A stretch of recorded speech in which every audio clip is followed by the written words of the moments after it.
Welcome back to another episode of the Odd or God Pod, where we talk about sobriety, spirituality, and everything in between. This week, very special episode. We have Tanner joining us.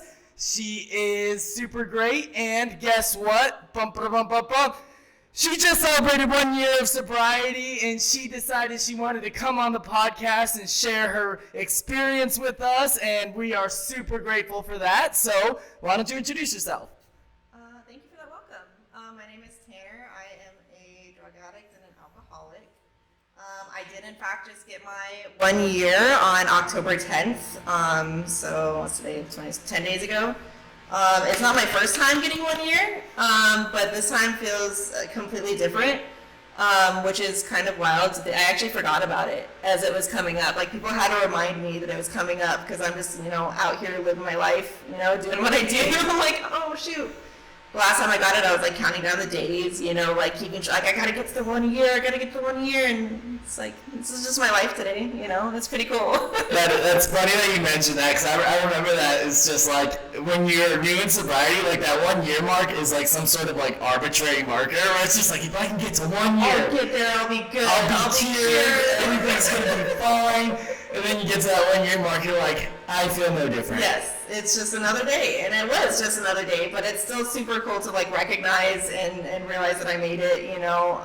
It's literally just 1 day at a time, 24 hours. I just got 300 and whatever 24 hours. So was it 10 days ago? You said 10 days ago, yeah. So 375 days. There you go. Math is not my strong suit. We're mathing. Math is mathy. No, but we're super, super excited to have you on the pod, and, excited that you wanted to come on and kind of share your story. So I'll just let you kind of get into it. Tell us a little bit about, what it was like, what happened, and then, what it's like now. Perfect. So, like I said, my sobriety date this time is October 10th, 2022, so 10/10/22. I'm coming up on 7 years clean from opiates, from pain pills. So I kept that, that's still my clean date from that. But I stayed sober for 2.5 years after getting clean the first time. And then I got complacent. I stopped listening to people around me. I stopped taking suggestions. I kind of copped a resentment with the program, to be honest. I was still young. I got sober right before I turned 21. So I was like, I've never been to a bar. I've never done all this stuff. All my friends are still like partying, and like I'm gonna miss out on like my 20s having fun. And like my disease convinced myself that I am normal and I can go out and have fun and control it, and I don't need to be stuck in these meetings and be stuck in whatever. And so like I said, I got complacent. I was kind of like touch and go with that in my head. And then the person that was one of my roommates at the time relapsed, and so I was like, oh, okay. And he had a cartridge, like a vape pen, a wax pen, and I hit that, and I was like, I'm just gonna smoke weed medicinally. I'm just gonna, help me sleep. Cali sober, as they would say. I can just do the Cali thing. And I hit a couple hits of that wax pen, and then I was at the bar getting drunk the next day.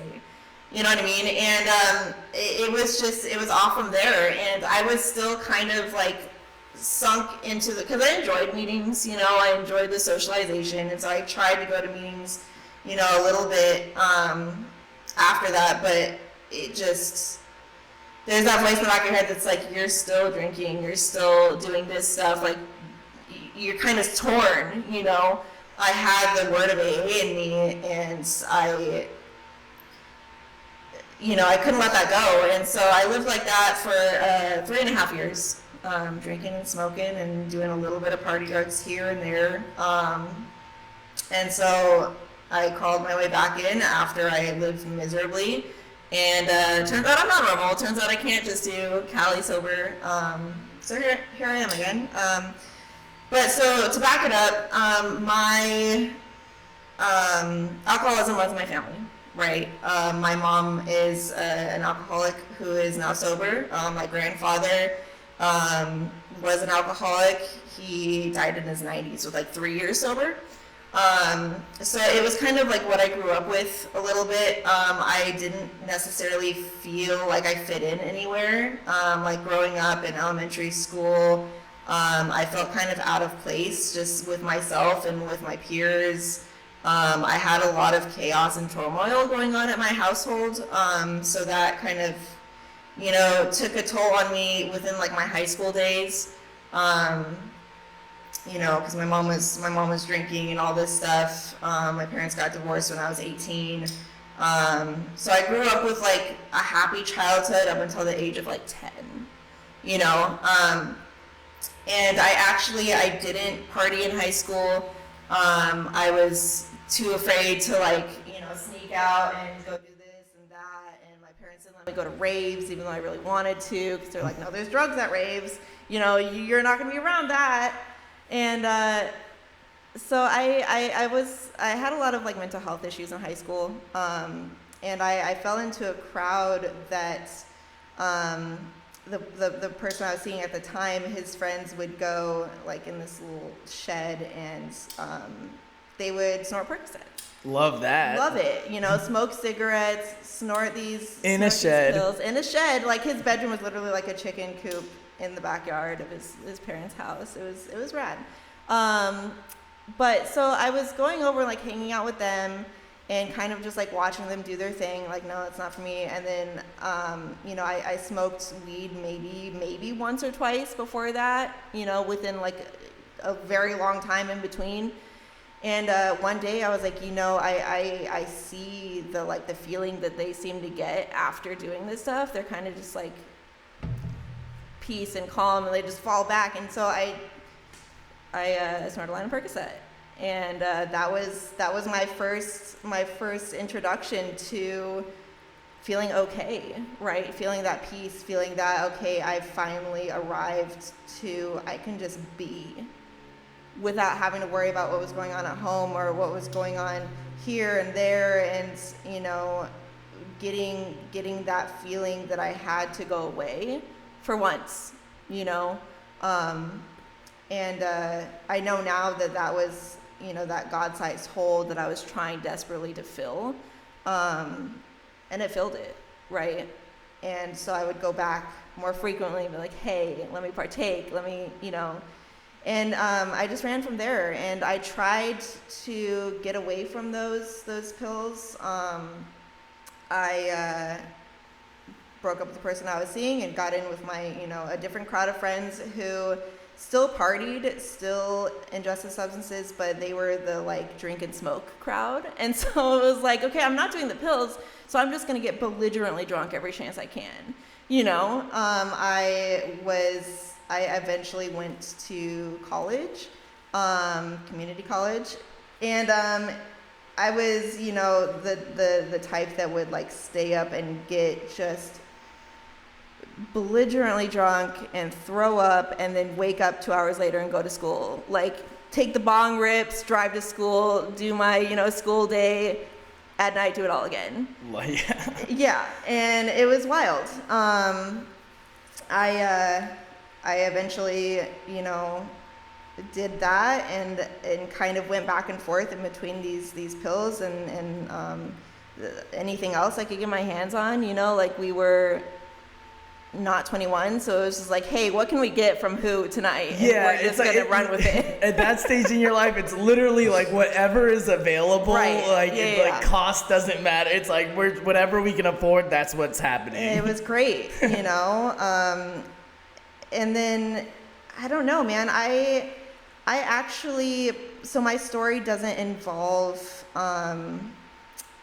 like I've never been arrested. I in a lot of people's eyes had a high bottom, and that actually was a very difficult thing for me to overcome coming into the program, right? So you hear about people's, everybody's different bottoms that they hit, quote unquote, and it's like, I've been to prison, I've lost my kids, I wrecked cars, I've been arrested, I've been to rehab 5 times, and it's like that's not part of my story. And so I was like, do I really fit in here, right? But I was dying inside.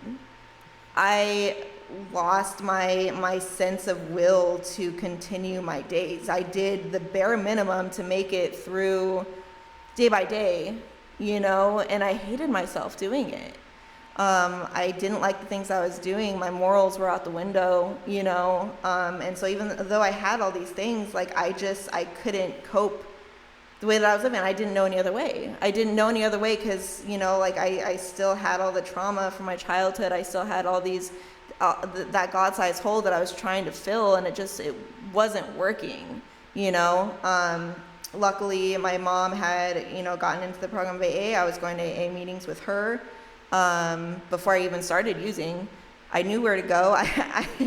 Funny story, I worked in a rehab, the months leading up to getting sober. So I'm like behind the desk, like texting my dealer, hey, like when I get off work, let me come pick up, While you're working While at a rehab. I'm doing intakes at a rehab. You're supposed to be looking over all these people trying to get sober, but yes. You're just hitting up the dealer on the side. The insanity of it, man. The insanity. It's like, I can handle it, but I couldn't. And so eventually I went into meetings for myself. I, got through the negative feelings of withdrawals and everything, and I came into the rooms, and I stayed that first time around. I think that first time around for me, it was more of doing it for the validation, doing it for okay, I gotta say and do the right things so that they like me, so that I fit in. And I wasn't necessarily taking it too terribly seriously. I was saying one thing and doing another. I think that this time around, man, because I got to that point again, right? I got to that point of like, this isn't working, after I relapsed. I am miserable living the way that I'm living. I lived with people that like drank and smoked the way that I did, but they did it together. They did it socially, and here's me just like holed up in my room, just like not wanting to interact, not wanting to like people see me do what I do best, and that's just get fucked up by myself, right? And hate every second of it, and then wake up and do it all the next day. And yeah, so I think that this time around I'm actually seeing the promises come to light, and doing it because like this is what I need to do in order to be okay and to be happy. I have that conscious contact with my higher power that fills that hole.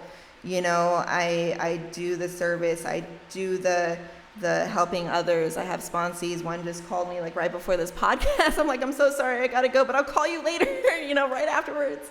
And like I'm finally living that peace today without needing to go out of my way to get it or to get that validation in order to receive it. Like I can say that I'm happy just being me. I'm comfortable in my own skin today. It's wild. Yeah, and it's like, it's super cool hearing that because just last week we had James on the podcast, and we were talking about something that was very similar to what you just touched on, which is like both of us had that experience of like your first time or in the program and you're like new, and you find this like fellowship and you find like this huge community, and it's like the people pleasing comes out, and it's like that's what was like keeping me sober for the longest time, was just like I don't want to lose these friends that I have. So it's like in order to have them, like I have to just do everything that they do, or else they're not going to accept me and say that I'm doing these things even though I might not be. Just like, I got to get up there like once or twice a week and tell them that I'm meditating and that I'm praying, but it's like I'm not actually doing any of that, just because I'm like so terrified of like losing that community and like being alone again. So it was like same for me too, where it was like for the longest time, I was just staying sober because I just didn't want to lose the friendships that I had.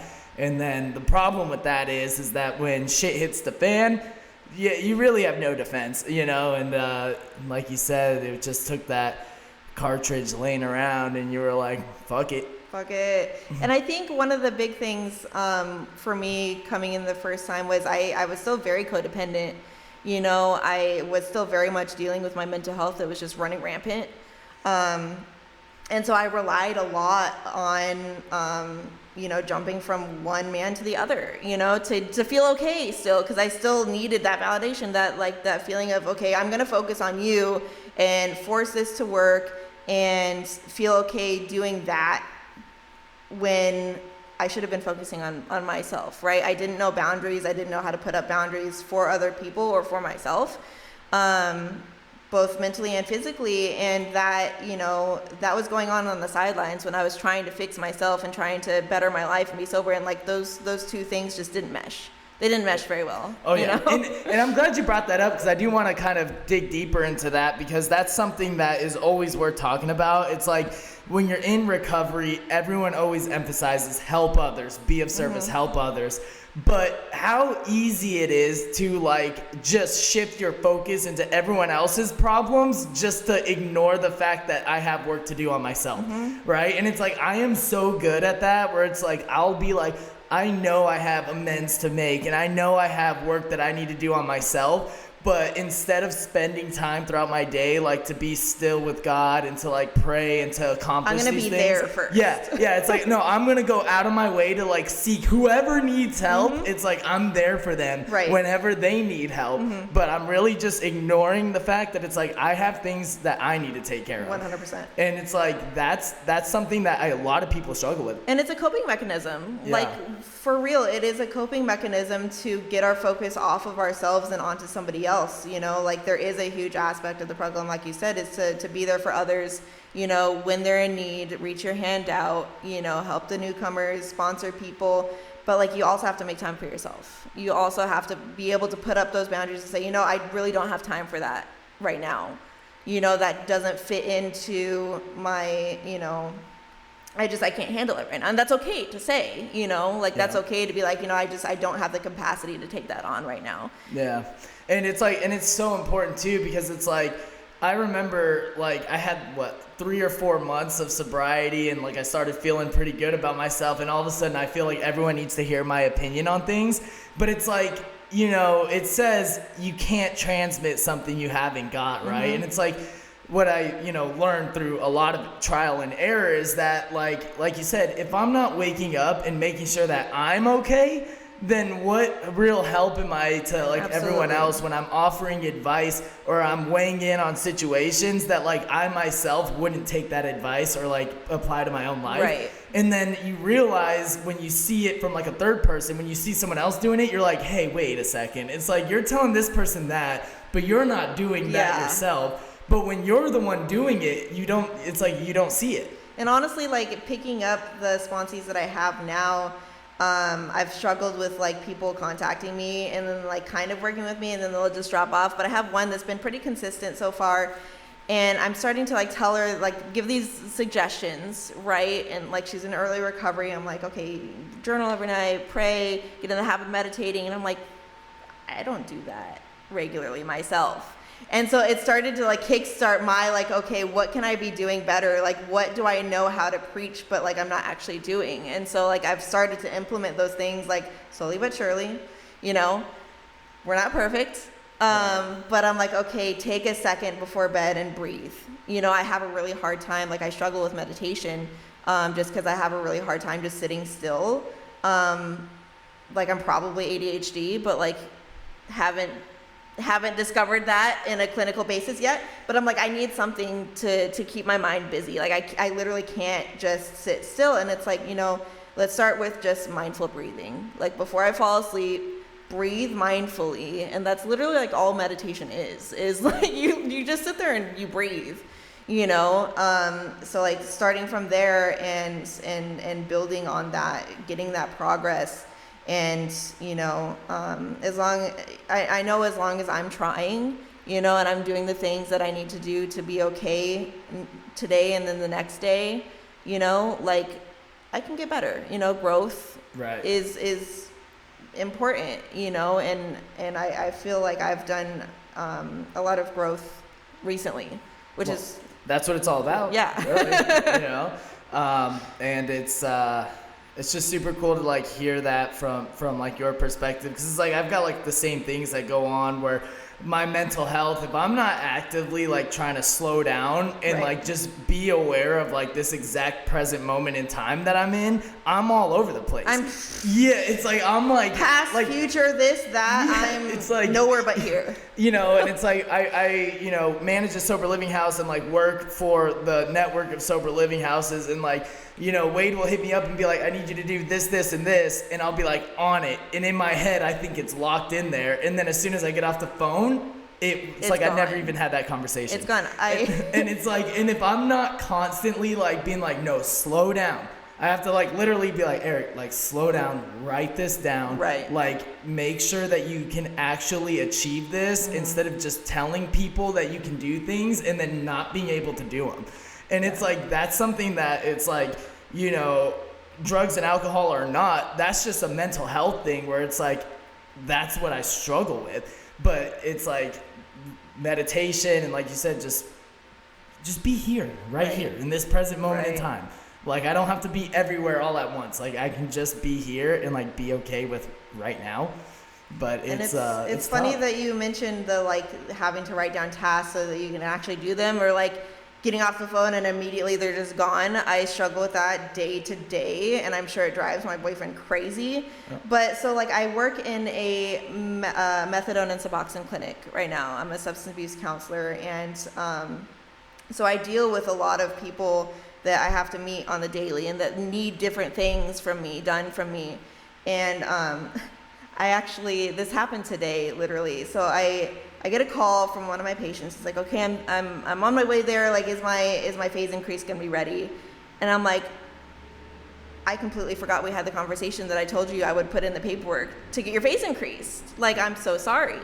And I didn't say that. I'll be honest. I'm not gonna lie here. I was dishonest today because I told him I was like the person that like we weren't able to staff it because the person was out, because I still struggle with that like that feeling of failure, and that like I don't want them to be mad at me, which it was my bad for not correcting it in the moment, but like that's something I still struggle with. So that was a perfect example of me having like a legitimate conversation, saying I was going to do something, and then completely forgetting it as soon as he left the room. Yeah. Right? Yeah. And so like trying to juggle, and that's another thing. It's like I work with a lot of people that are still struggling with their sobriety, or still struggling with their programs, and it's hard to not come home and just focus on like the things that were brought up during the day, or the things that they're going through. And it's like, okay, I need to leave my work at work, and deal with it the next day. And at work, I need to leave, things that I'm dealing with alone so that I can focus on my job and improving these people's lives. Yeah. Dude, it's a struggle. Yeah, it is. And it's like so great that you brought that up, because I feel like it's like literally I'll do the same thing, because it's like the battle of like, okay, like, ADHD, whatever it is, right? It's like I will have full-blown conversations and tell someone point blank, I am going to do this with every intention of doing it. Oh, yeah. And then it's like almost like intention. my brain wipes that conversation from my mind. I can't even recall it. But then when I like realize it, the people-pleasing aspect, I'm like, oh, wait, no. That didn't happen. It wasn't my fault. And it's like I can never just say, I can never just say, honestly, I forgot. I dropped the ball. I'm sorry. Let me make it right now. Yeah. And like I'm trying to do that in my day-to-day, like take that daily inventory and like in the moment correct myself, but right then I don't know. I was like, I don't want to deal with you being mad at me. Yeah, dude, I like literally, and it's like funny because I like work with like one of my best friends like that I've known for years, and like he like gets it.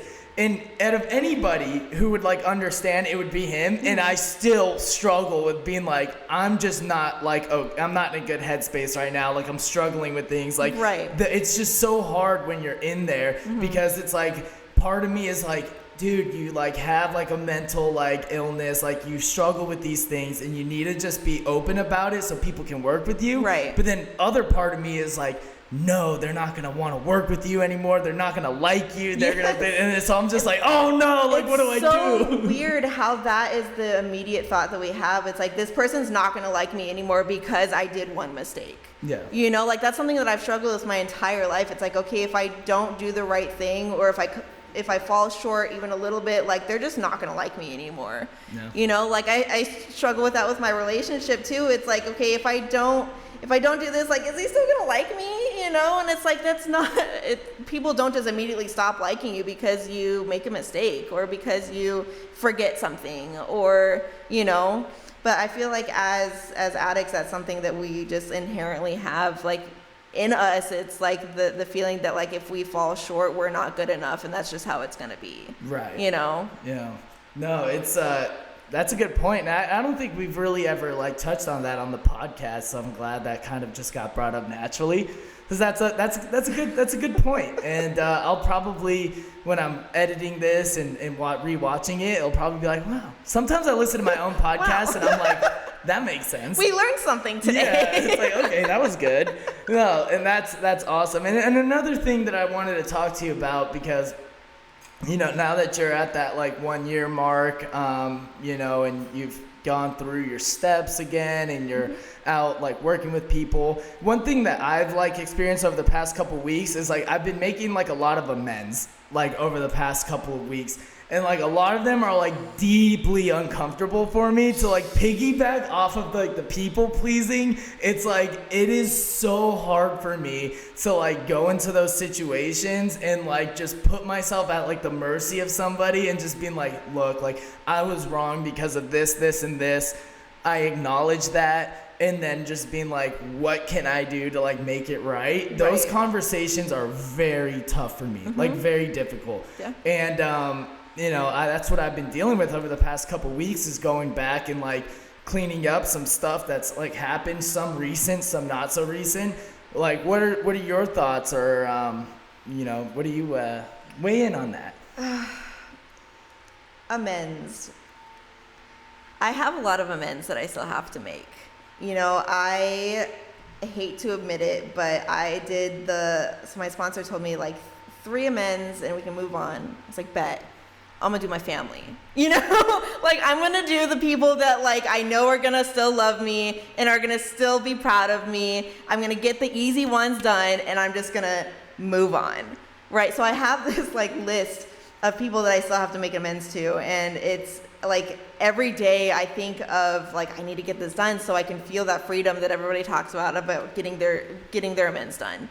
But like a lot of my amends that I have to make are for like past relationships or past people that I've been involved with, right? And it's people from like so long ago that I'm like, you know, I really would just rather not see or talk to ever again, you know, like just because I don't want to be put in that uncomfortable situation. I don't want to be like, you know, my behavior was wrong, I hurt you, I did this, what can I do to make it right, you know?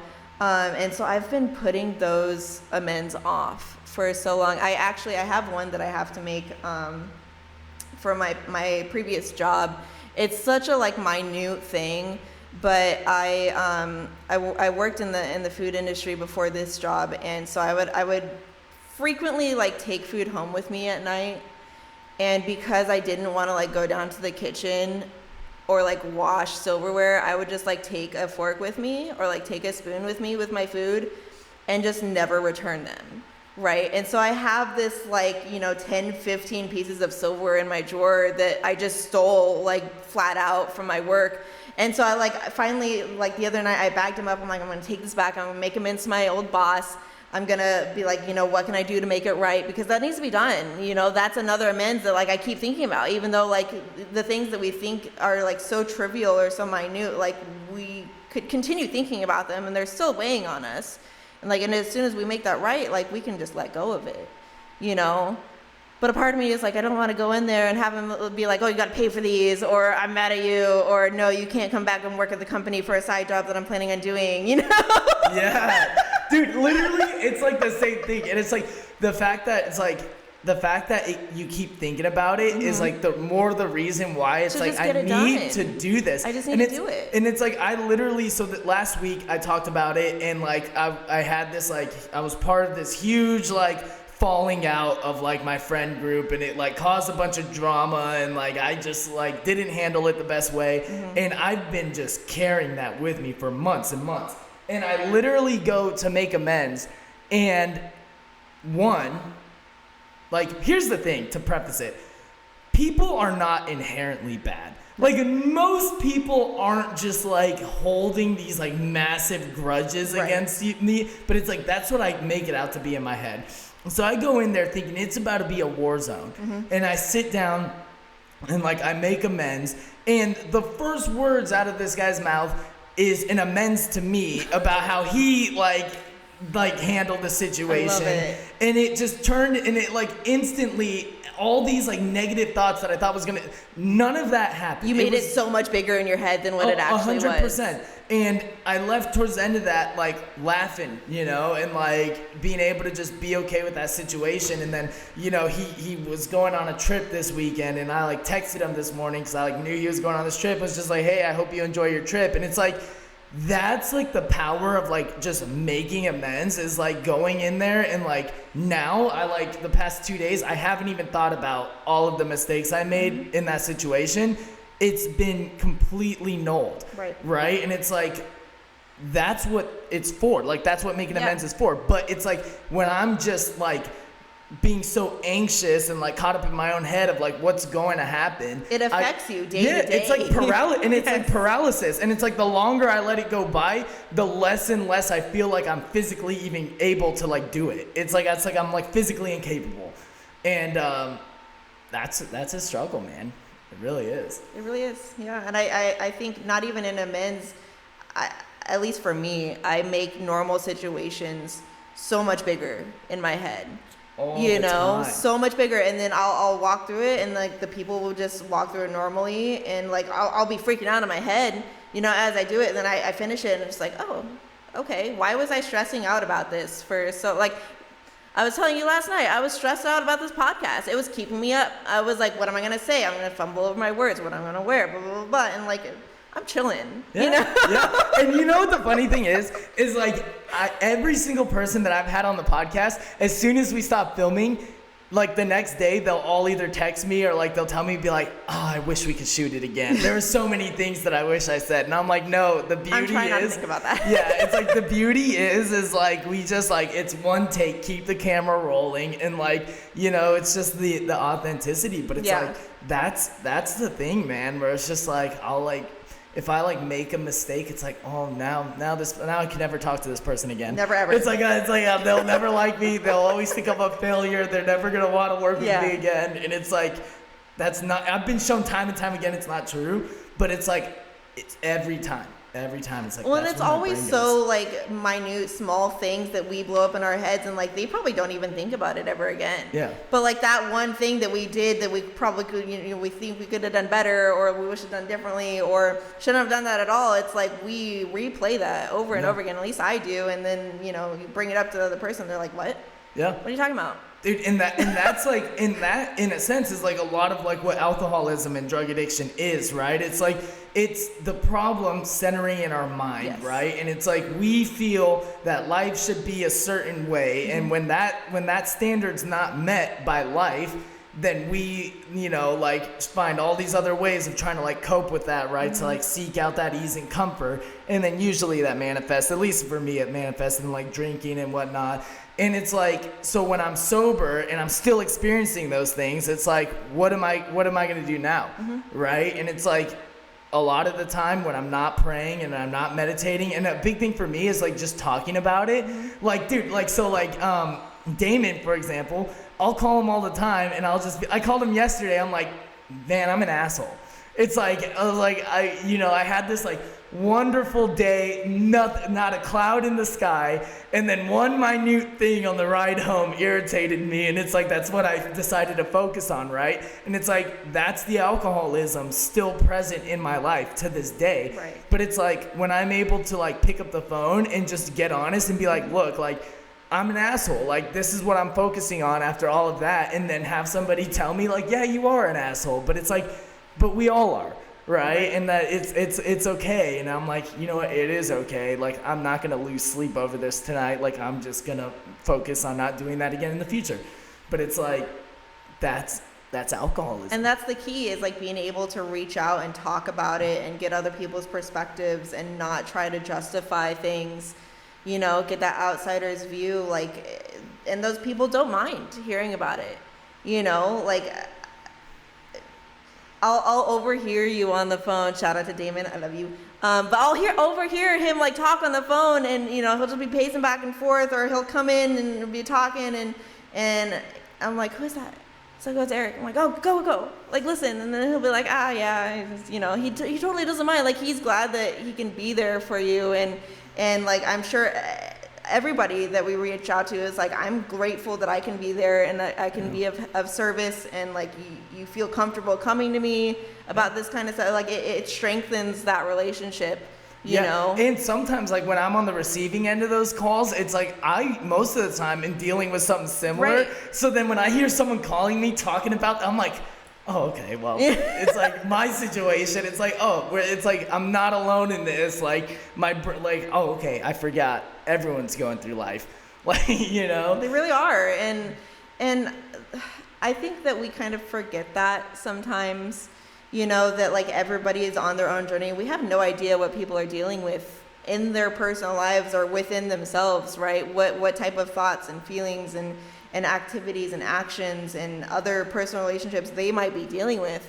We take a lot of things like personally in those accounts. Like if I encounter somebody that's in a bad mood, like I'm gonna assume that's towards me, and that's my selfishness. All the time. And it's like, no, like they are probably just having a bad day, or they're dealing with something, and as soon as they communicate that, or you communicate that, then it's like, oh shoot, like me too, man.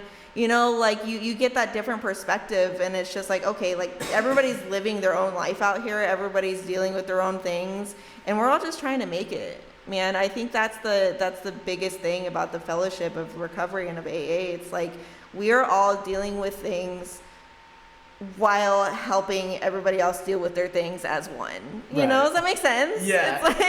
It's like almost like the blind leading the blind, but when there's enough of us, we'll eventually find got a it. way. We'll eventually get there. We might have to talk to a couple people and be like, oh, like they're also dealing with this. I'm not alone in this.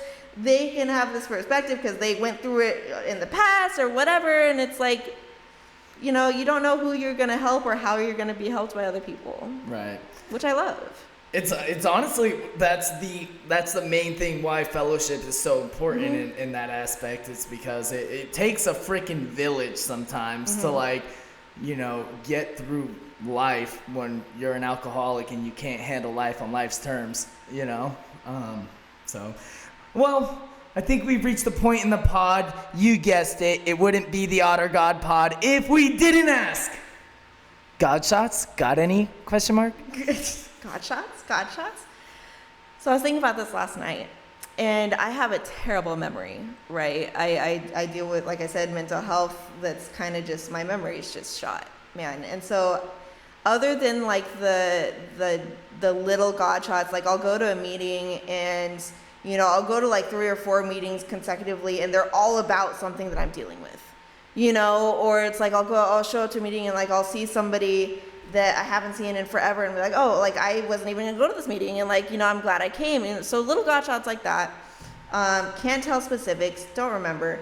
But so there's 2 that stick out to me, both from my past using days, right? Once was before and once was when I relapsed. So the first one, it kind of goes to show just the mental place that I was in, right? So that friend group that I had talked about previously that like just drank and smoked, we would do this thing where they lived on like Main and the 101, like right by the train tracks and the canal. It's like in between Main and Broadway. Anyways, doesn't matter. Good part of town? What was that? Good part of town or no? No, absolutely not. Sketchy. Yeah. Sketchy 100%. tracks. So we would all just get wasted and just like walk down the canal, right? And when you walk far enough, you'll get to these train tracks. And so me and my friend, late at night, super just zooted, right? Just gone. Stumbling down the canal, and we come to the train tracks, and we see the train coming, and we're like hanging out, we're like, oh, we should watch the train, whatever, and my friend kind of walks off, and I zero in on this train, and it starts coming past me, and like I find myself just like walking towards it, and I like stick my hand out, and I'm just like fully ready to just like have myself fall into this train, right? Because I'm stuck with this, like, I am fucking miserable. Sorry. Freaking just not wanting to be in the place that I'm at anymore. In my head, it's like I'm dealing with that, but it's like I also just wanted to touch the train, ha ha ha, you know. So I get close to this train, and like I feel myself sway into it, and then like my friend comes out of nowhere, and he just like all of a sudden just like yanks me back, and we both fall. And man, if he had not been paying attention, if I had stumbled, like I would have been gone, and I would have been completely okay with that, you know. And so that for me, I feel like was my first, like, looking back, like God intervened, you know, like through my friend being there just in time, right? And like to this day, it still gives me chills, like thinking about it. I literally just got chills. Literally. Like, I was like, oh. So my other friend, she'll joke about, she'll be like, don't let Tanner run train tracks anymore. I'm like, you and Damon. I know. Keep you both away from train tracks. Oh my God, it's wild. So there's that one, and then my second one, when I relapsed, I was working at the place that I also talked about. I was delivering pizzas, right? I'm getting my degree done, getting my school done, delivering pizzas, making that bread, and late at night, it's New Year's Eve. And so people are out partying, you know, people are on the street, like maybe lighting off fireworks, like doing their thing, right? And so I have a set, it's a triple, I got 3 orders, and I order them in my maps. You know, that's just how I efficiently get it done. And the first stop that I had, like it was all in a row, right? And the first stop that I had, like something in me was like, you know, I'm gonna wait to go to this stop. Like I'm gonna do this one first for some reason. That's out of the way, and I'm gonna hit that. Don't know why. I was just like, you know, I'm gonna switch up the order here. So I get that first delivery done. I go to the second house, and I pull up. It's in one of those townhouses where, like, you know, the garage is on one side, the door is on the other. They're like in a row, so you have to kind of drive down that like long driveway. You know what I mean? And so it's the one in the very corner. And so I start slowly driving, and I see commotion, I see smoke, and I'm like, you know, it's New Year's Eve, maybe they're lighting off fireworks, maybe they're doing something, like I couldn't really tell. I pull up, and it's just a bunch of people running around screaming, and I get out of my car, I kind of walk over, like still not really knowing what's going on. A semi came off the freeway, through the wall, through their front yard, through their house, and is sticking out the backside of their garage. Right, it's off of Chrisman in the 60. You can look it up. It's a whole ass news story. This was 2021. But anyways, so people are like, you know, where's this person? Where's that person? What's going on? Like it had literally like just happened a couple minutes ago, right? Maybe 5 minutes ago. There's this person that's like laying under the semi. Didn't make it, sadly. And so, yeah, this semi just, I don't know what, I think it was like a medical emergency that the driver had, came off the freeway, ran through their house. And if I had gone to that stop first, I would have been standing at that front door when that happened. Yeah. And like, I'm trying not to choke up right now, because like I think about it and I'm like, I came this close to not being here today. Don't know why I decided to not go to that stop first. Couldn't tell you. Is it odd or is it God? Right? Is it odd or is it God, man? That's... Whew. So those are my 2, like, very near death, very much God intervening, or whatever it is out there, stories. Yeah. That's incredible, the story about... You just last minute were like, you know what? I'm not gonna go to this one first. I'm gonna go to this other one. Don't know why, and I was confused about it. And I went back and I was like sobbing, like telling the people at my work. I went home and like I was so happy to see my family on New Year's Eve. On New Year's Eve, and it's wild thinking about, you know. Yeah. Those are my God shots. Well, shoot, I'm glad you're still here. Thanks. Me too. Because life is pretty darn great today. Yeah, and I'm super happy that you decided back then to change the route last minute. Yeah. But that's it's always incredible to hear. That's my favorite part of like every podcast is just like asking people, because it's like there are situations in everyone's life where they have to look back and there's no logical explanation to why it happened. No. You just have to chalk it up to, at that moment, like, God was doing something in my life that I clearly couldn't have done for myself, and that's one of the main reasons why I'm here today. Yeah. And I mean, it works like that every day, right? I find myself, like, you know, good days, bad days. It's always like, I have serenity enough to say, like, I'm okay during those days. And like, I find that things, like, even though in my head I'm like, there's no way this is gonna happen, this is gonna line up, this is gonna work out, and it always does. You know, it always seems to just work out perfectly, you know, one way or the other. And it's as long as you just kind of get out of the way 100%. and let it happen, it will usually happen. And not put my hand out. in the mix, you know, like, just let things happen. And like, the way that things have turned out in my life, I couldn't ask for anything more. You know, if I had been like, you know, I want this, this, and this, like, it's so cliche, but I would have cut myself so short. You know, like, I have a really good job, I have a really loving relationship, I have friendships, and I have connections, and I have stability, you know, I have that sense of being okay. And, you know, I wasn't raised in a religious household. I wasn't raised with God. So that concept was a little bit hard for me to grasp. So my concept of my higher power has always been like anything that's not me, right? Which is such like a generic, vague thing, but it's literally like, as long as like I keep my hand out of my life, out of the flow of the universe, and just leave it up to whatever it is, things have been working out so far. And I finally have that sense, you know, that belief that like things are going to work out. And, you know, if I keep that connection to whatever it is open and strong. It's awesome. Yeah. Well, I appreciate you taking some time out of your day. Congratulations again on 1 year. Thank you. Thanks for having me on short notice. It was great. It was a great time. I was clapping right next to the mic so you guys can hear the excitement. That's super awesome. Again, congratulations. We're going to kind of wrap up. Let me remind you one important thing.